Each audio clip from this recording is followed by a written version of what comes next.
ঔষধ না খাইয়ে মুরগিকে সারা বছর সুস্থ রাখা কি সম্ভব? হ্যাঁ, সম্ভব। আপনি সেই মুরগি থেকে ভালো একটা রেজাল্ট পাবেন। যদি আপনি ডিমের জন্য মুরগি পালন করেন তাহলে ভালো ডিম পাবেন। আপনি যদি মাংসের জন্য মুরগি পালন করেন তাহলে ভালো মাংস পাবেন। ওষুধ না খাইয়ে মুরগিকে সারা বছর সুস্থ রাখতে পারবেন। আজকের ভিডিওটা খুবই গুরুত্বপূর্ণ, বিশেষ করে যারা অল্প কিছু মুরগি পালন করেন বা অনেক বেশি মুরগি পালন করেন। যারা অনেক বেশি মুরগি পালন করেন তাদের কিছুটা ওষুধ হয়তো ব্যবহার করতে হবে, কিন্তু যারা অল্প কিছু মুরগি পালন করেন আমার এই ভিডিওটা দেখার পর আপনারা তেমন একটা ওষুধ খরচ করতে হবে না আপনাদের মুরগির পেছনে। যারা অনেক বেশি মুরগি পালন করেন আমার এই ভিডিওটা দেখার পর আপনাদের ওষুধ খরচ অনেকটাই বেঁচে যাবে, আপনারা লাভবান হতে পারবেন। তারাই কিছু বুঝতে পারে না যারা ভিডিওটা টেনে টেনে দেখে। আমি আশাবাদী যারা আমার ভিডিও টেনে টেনে দেখে না তারা আমার ভিডিও দেখে উপকৃত হয়, আমার আত্মবিশ্বাস আছে। আপনি না টেনে ভিডিওটা সম্পূর্ণ দেখেন, আশা করি উপকৃত হবেন ইনশাআল্লাহ। আসসালামু আলাইকুম বন্ধুরা, আমি ফাহিম আছি আপনাদের সাথে। নিয়ে এসেছি নতুন আরেকটি ভিডিও।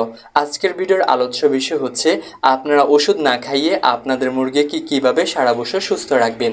তো শুরু করা যাক আজকের মূল ভিডিও। বন্ধুরা, আমাদের মানুষের অঙ্গ প্রত্যঙ্গে কিডনি, লিভার, হার্ট সব কিছুই আছে। যখন আমাদের কিডনি, লিভার, হার্টগুলো নষ্ট হয়ে যায় আমরা একটা সময় মৃত্যুবরণ করি। তেমনি মুরগিরও কিডনি, লিভার, হার্ট সব কিছুই আছে। আপনি কি করলে, কিভাবে মুরগি পালন করলে আপনাদের মুরগির কিডনি, লিভার, হার্ট এগুলো সব কিছু ভালো থাকবে, আপনাদের মুরগি রোগে আক্রান্ত হবে না? বন্ধুরা, আমরা মুরগিকে FEH খাওয়াই। যারা মুরগি পালন করেন কোনো না কোনো সময় বাজার থেকে FEH কিনে আপনাদের মুরগিকে খাওয়াচ্ছেন, বা অনেকে এসিডিও খাওয়াচ্ছেন। এসিডিওটা হচ্ছে কিন্তু FEH। তো কেন খাওয়াচ্ছেন? পানির সাথে যদি FEH এর পরিমাণ কম হয় তাহলে মুরগি পানিবাহিত যেগুলো রোগ আছে সেই রোগগুলোতে আক্রান্ত হয়, মুরগিটা মারা যায়। যেমন ডায়রিয়া, আমাশয়, অনেকগুলো রোগ আছে। তো আপনার এই রোগগুলো কিভাবে হবে না? আমরা FEH এর পেছনে ওষুধ কিনে কত টাকা খরচ করে ফেলি। আপনি যদি গভীর নলকূপের পানি, যেই পানিতে FEH এর পরিমাণ ভালো, ওই পানি যদি আপনার মুরগিকে খাওয়ান, আপনার মুরগিকে কখনোই FEH ওষুধটা খাওয়াতে হবে না। তাই সবসময় চেষ্টা করবেন আপনার মুরগিকে গভীর নলকূপের পানি খাওয়াতে। অনেকেই সাফ কলের পানি খাওয়ায়, নর্মাল কলের পানি খাওয়ায়, সেগুলোতে FEH এর পরিমাণ থাকে কম, ফলে বাজার থেকে FEH ওষুধটা ক্রয় করে খাওয়াতে হয়। আপনি যদি গভীর নলকূপের পানি আপনার মুরগিকে খেতে দেন তাহলে FEH ওষুধটা ক্রয় করে খাওয়াতে হবে না। আপনার মুরগি FEH ঠিক থাকবে, মুরগির পানিবাহিত রোগগুলো আর হবে না। মুরগি পালন করার ক্ষেত্রে মুরগির প্রোটিন, ক্যালসিয়াম ইত্যাদি উপাদান প্রয়োজন, কারণ সেগুলো যদি না থাকে মুরগিটা বাঁচবে না। তো আমরা কি করি, বাজার থেকে ক্যালপ্লাস, জিঙ্ক ইত্যাদি নানান ধরনের ওষুধ খাওয়াই, ওষুধের পেছনেই কত টাকা খরচ করে ফেলি। কিন্তু আপনি যদি আপনার মুরগিকে একটু ভালো মানের খাবার খাওয়ান, মুরগিটার যে খাবার প্রয়োজন আপনি যদি সেই খাবারটাই দেন, তাহলে আপনার মুরগির এই ওষুধগুলো আর প্রয়োজন হয় না। ওষুধ না খাইয়ে আপনার মুরগিকে সুস্থ রাখতে পারবেন। বন্ধুরা, মুরগিকে যদি অতিরিক্ত ওষুধ খাওয়ান তাহলে মুরগির শরীরে তিক্ততা চলে আসে, কিন্তু আপনি যদি মুরগিকে ভালো মানের খাবার খাওয়ান এই দিক দিয়ে আপনার ওষুধ খরচটা বেঁচে যাবে। আপনারা কেন বুঝেন না? আপনারা কি করেন, চাউল, ধান ইত্যাদি খাবার খাওয়ান। মুরগির যেই বয়সে যেই খাবারটা প্রযোজ্য না আপনারা সেই খাবারটাই দেন, পরবর্তীতে মুরগিটা রোগে আক্রান্ত হয়, আপনারা ইচ্ছে মতো ওষুধ খাওয়ান, তখন কি খরচ হয় না? কি দরকার, আপনারা একটু ভালো মানের ফিড খাওয়ান, ভালো মানের খাবার খাওয়ান, তাহলে তো এই প্রয়োজন মিটে যায়। আপনার মুরগির শরীরে ক্যালসিয়াম, প্রোটিন, খনিজ লবণ যা যা প্রয়োজন তাই আপনি সঠিকভাবে পেয়ে যাবেন। এরপরে অনেকেরই মুরগি ছোট্ট ডিম পাড়ে, তখন বাজারে ডাক্তারের দোকানে গিয়ে বলে আমার মুরগি ছোট্ট ছোট্ট ডিম পাড়ছে, কি করব? তখন ডাক্তার হাতে ওষুধ ধরিয়ে দেয়, এসে খাওয়ায়, হিতে বিপরীত হয়, মুরগির লিভার, কিডনি এগুলো নষ্ট হয়ে যায়। আপনি যদি আপনার মুরগিকে পর্যাপ্ত পরিমাণ আলো দেন, একটা প্রাপ্তবয়স্ক মুরগির 24 ঘন্টার মধ্যে 16 ঘন্টা আলো প্রয়োজন। আপনি যদি কৃত্রিম আলো, দিনের আলো মিলিয়ে 16 ঘন্টা আলো দেন তাহলে আপনার মুরগি ডিমগুলো বড় হবে, আপনার মুরগির ডিম আর ছোট কখনোই পারবে না। যখন আপনার মুরগি আলো স্বল্পতায় ভুগবে তখনই আপনার মুরগির ডিমগুলো ছোট ছোট হবে। তাই আপনার মুরগিকে কৃত্রিম আলো, প্রাপ্তবয়স্ক মুরগিকে 16 ঘন্টা আলোর ব্যবস্থাপনা করবেন। বন্ধুরা, মুরগির জ্বর, ঠান্ডা ইত্যাদি রোগ হয়, আমরা এগুলোর জন্য ওষুধ খাওয়াই। এই রোগগুলো কিভাবে আসে? নিশ্চয়ই আপনার কোনো দিক দিয়ে গ্যাপ ছিল, আপনি কোনো ম্যানেজমেন্ট ঠিকমতো রাখতে পারেননি, সেজন্য আপনার মুরগির শরীরে এইসব অসুখগুলো এসেছে। যখন বৃষ্টি হয় তখন পর্দাটা ফেলে রাখবেন, যখন খামারের লিটারগুলো নষ্ট হয়ে যায় মানে ভুসিগুলো নষ্ট হয়ে যায় তখন পরিষ্কার করবেন, যখন আপনার মুরগির তাজা তাজা পানির প্রয়োজন, এই গরমে মুরগিকে তাজা তাজা পানি দিলে মুরগি পানি খাবে, মুরগি পানি শূন্যতায় ভুগবে না, অন্যান্য কিছু প্রয়োগ করতে হবে না। আপনারা যদি অলসতা দেখান তাহলে আপনাদের মুরগি তো রোগে আক্রান্তই হবে। আপনাকে সঠিক পদ্মার ব্যবহার করতে হবে, আপনার খামারের লিটার নষ্ট হলে পরিষ্কার করতে হবে। অ্যামোনিয়া গ্যাস থেকে যদি ঠান্ডা লাগে সেই ঠান্ডা ভালো হয় না। তাই আপনার ম্যানেজমেন্টের ত্রুটি আছে, সেজন্য আপনার মুরগি রোগে আক্রান্ত হয়, আপনার মুরগিকে ওষুধ খাওয়াতে হয়। আপনি যদি ম্যানেজমেন্টটা ঠিক রাখেন তাহলে আপনার মুরগিকে ওষুধ খাওয়াতে হবে না, আপনার মুরগি সুস্থ থাকবে। বন্ধুরা, মুরগির মারাত্মক রোগের মধ্যে হচ্ছে কিডনিতে পানি জমা, মানে পেটে পানি জমা। তখন আমরা ইউরোনিক্স ওষুধটা খাওয়াই।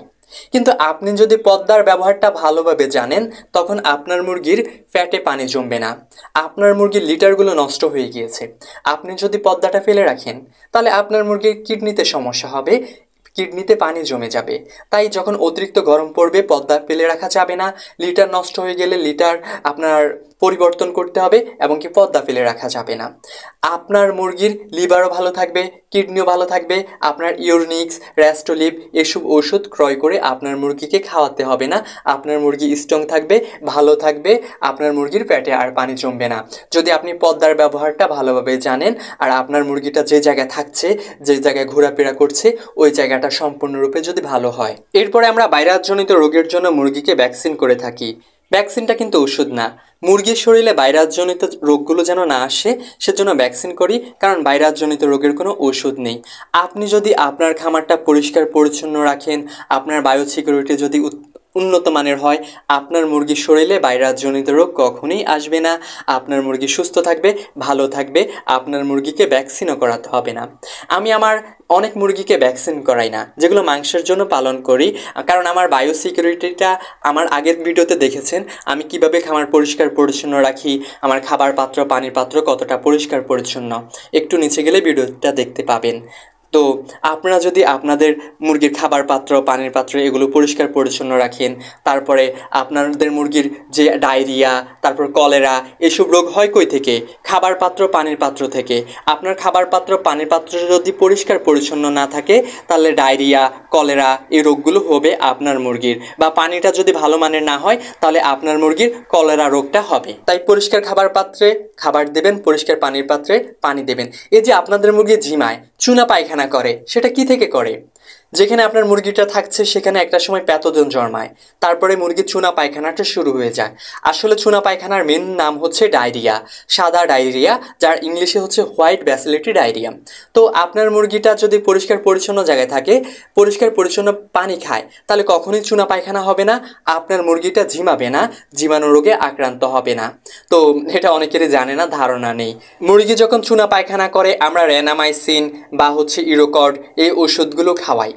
আপনার মুরগিকে এসব ওষুধ খাওয়াতে হবে না যদি আপনি ম্যানেজমেন্ট ঠিক রাখেন, পরিষ্কার খাবার পাত্রে পানি, খাবার এগুলো দেন। বন্ধুরা, আমি সবসময় চেষ্টা করি অন্য ইউটিউবার থেকে ভিন্ন ধরনের ভিডিও তৈরি করার, তাই আমার ভিডিওগুলো সার্চ লিস্টে নেই বা সাজেস্ট কম হয়। আপনারা যদি একটা লাইক করে দেন তাহলে ইউটিউব কর্তৃপক্ষ মনে করে আমার ভিডিওগুলো ভালো, তাহলে অনেক মানুষের কাছে সাজেস্ট করে দেয়, আমি উপকৃত হই।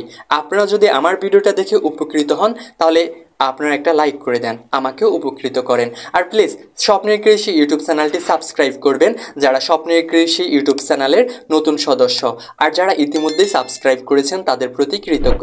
আর আপনাদের কমেন্ট পড়তে ভালো লাগে, তাই প্লিজ একটা কমেন্ট করে দেন। অনেকেই মুরগিকে দ্রুত বড় করার জন্য, মুরগি থেকে ভালো ডিম পাওয়ার জন্য অনেক ক্ষতিকর মেডিসিন ব্যবহার করে, গ্রোথ প্রমোটার বা ডিম উৎপাদন বৃদ্ধির জন্য। এগুলো না খাওয়ানোই ভালো। এগুলো যদি আপনি প্রয়োগ করেন আপনার মুরগির কিডনি, লিভার, তারপরে কলিজা সব কিছু নষ্ট হয়ে যাবে, এতে আপনার মুরগিটা মারা যাবে। যদি আপনারা গ্রোথ প্রমোটার ওষুধগুলো না খাওয়ান তাহলে আপনার মুরগির কিডনি, লিভার এগুলো ভালো থাকবে। আপনার মুরগিকে কিডনি টনিক, লিভার টনিক, ইউরোনিক্স এসব ওষুধ খাওয়াতে হবে না। এই বিষয়বস্তুগুলো মানেন, আপনারা বায়োসিকিউরিটি উন্নত করেন, আপনার মুরগিকে পরিষ্কার পরিচ্ছন্ন পাত্রে খাবার পানি দেন, বেশি ওষুধ লাগবে না, ভালো মানের খাবার দেন, ভালো গভীর নলকূপের আপনার মুরগিকে পানি দেন, তাহলেই আপনার মুরগি সুস্থ থাকবে, ভালো থাকবে, রোগে আক্রান্ত হবে না। ওষুধ ছাড়াই আপনার মুরগিকে সারা বছর সুস্থ রাখতে পারবেন ইনশাআল্লাহ। এতক্ষণ আপনাদের সাথে ছিলাম আমি মোহাম্মদ ফাহিম হোসাইন। আল্লাহ হাফেজ। আসসালামু আলাইকুম।